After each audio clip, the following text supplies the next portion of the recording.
Hi, welcome back to Zoom 101. My name is Michelle MJ Brodie. I am from Atlas Events Group, and I'm just walking you through your Zoom account settings.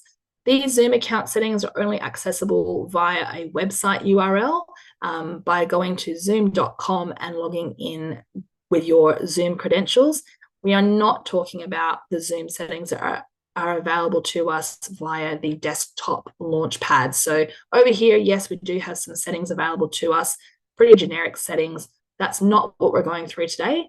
We are talking about our actual account settings that impact the different features, functionality, and efficiency of your use of your Zoom account. So the previous videos, we've walked through all the area up here in personal. Now we're coming down here into admin. Now, this is only applicable to you if you have or you are the owner of the main license of the Zoom account.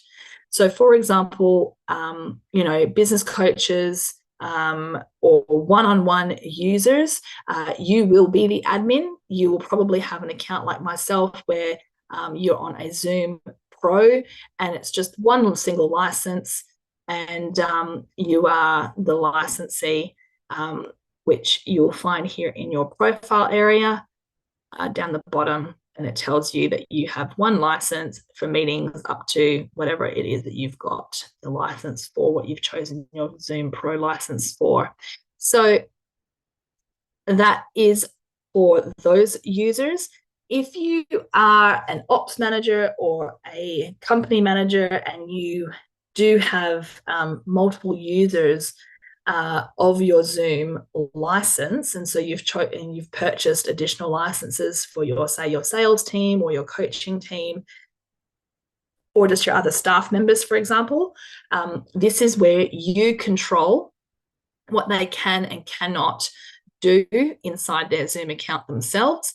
And while we have got some settings up here in personal, which we have gone through, you need to understand that the real overall settings are actually down here in the admin area. So I'm just extending all these out so you can see the multitude of additional settings that we have access to. So while we do have personal settings, down here we have admin, account management, account settings. This is the God settings. This is the keys to the kingdom settings. Anything that is set here will override the settings that you've potentially put in place here. I'll say that again. Any of the settings that are put in place down here in the account settings will potentially override the settings that you think you've put in place here. So if you are a single license holder, you are a single use license Zoom user, before you go into these settings, you are going to need to look at your account settings first. And I would take note of what these settings are so that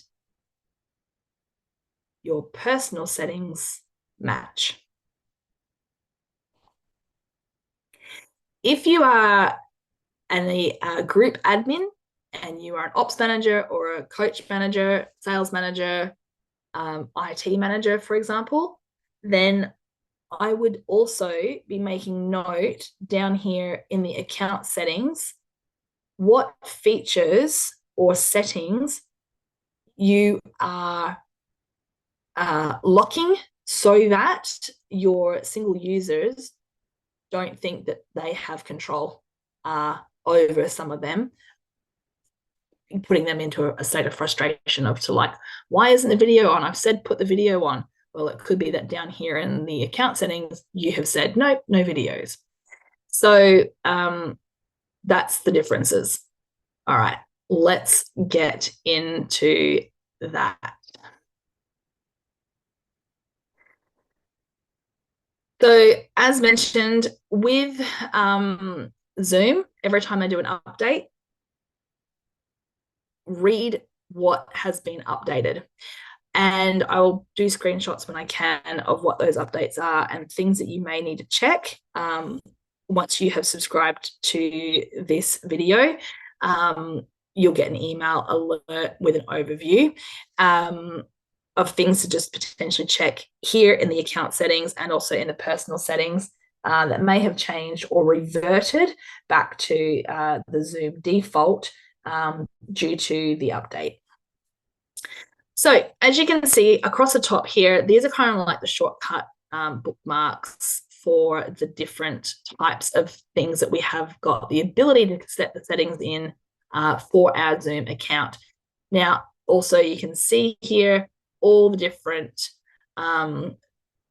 bits and pieces that some of them are up above, some of them are not. Zoom events, for example, not above. Clips is. Notes is. So we're just going to work through this in subsections because it can be really overwhelming, and we just want this to be as clean and simple as possible for people to understand the importance of what the settings are, which ones you really do need to know about, and which ones you can potentially ignore for single Zoom use users or small group users. If you are in corporate, you can still watch this.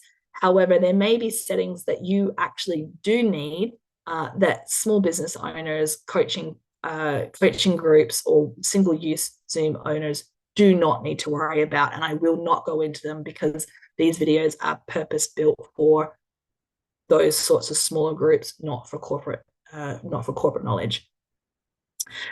Okay, right at the top here, system updates. Now, this requiring users to update the client. The client is Zoom. Okay, so what that means is that when you launch your desktop launchpad, for example, you have a choice as to whether or not Zoom does automatic updates here on the launchpad.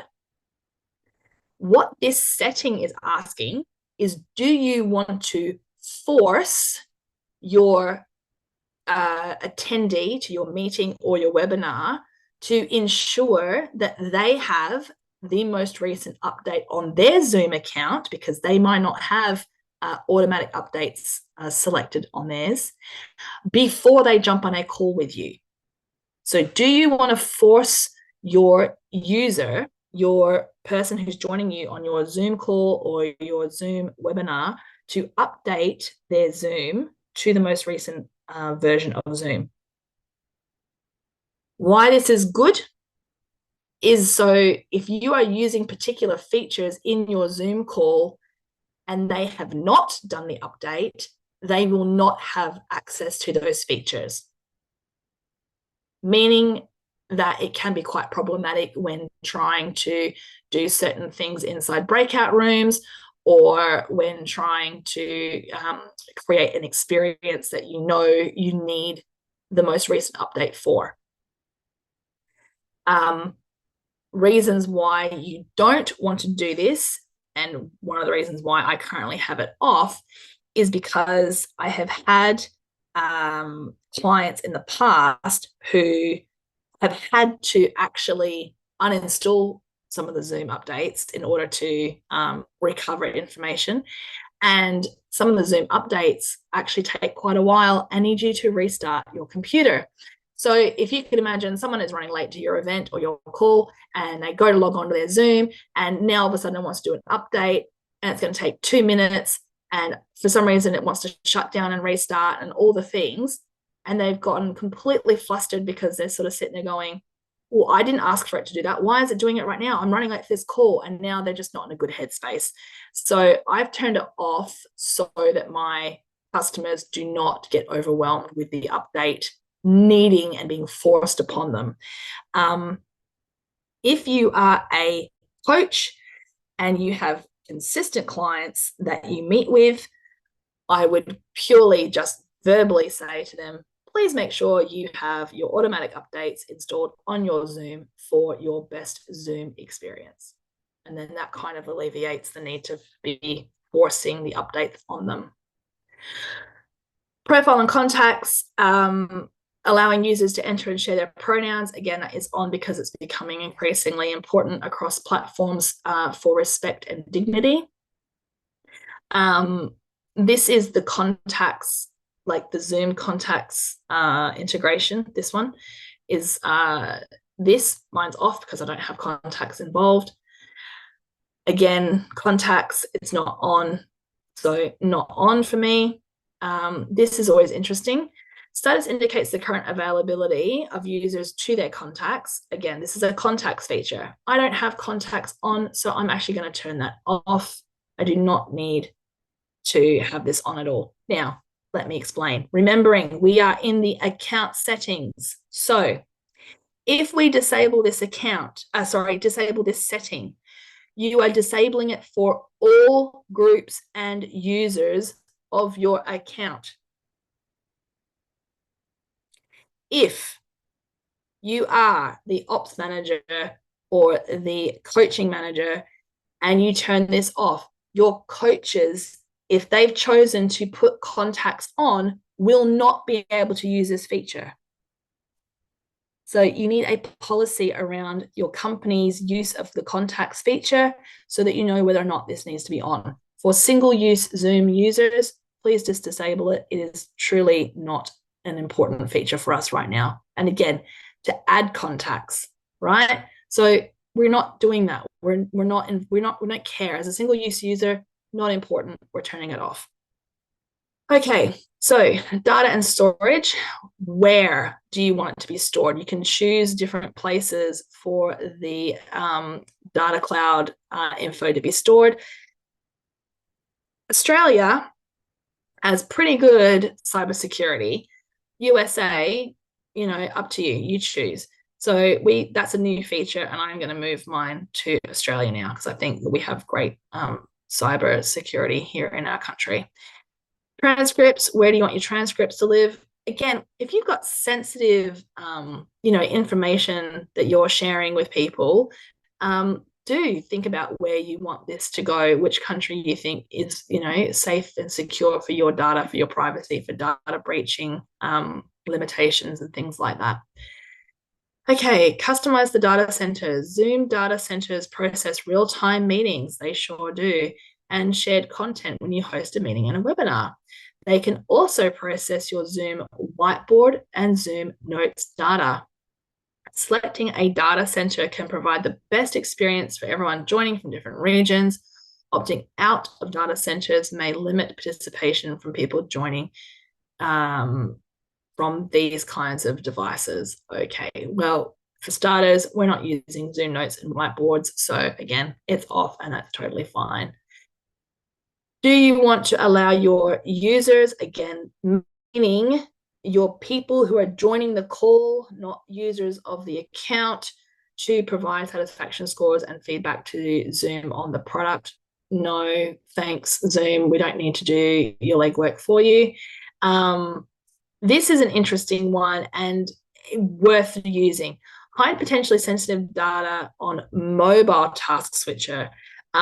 So this is something specifically really that Apple have put in where it will blur the screen when you're trying to if you're on your phone sharing your screen and you needed to log out of one area and log into another, you wouldn't see, for example, all of my tabs up the top, or you wouldn't see any of the information that they deem as sensitive. So it is a good feature, and you certainly can leave that on. All right, next. This is the important one. Meetings. Due to the size of this, it is the next video.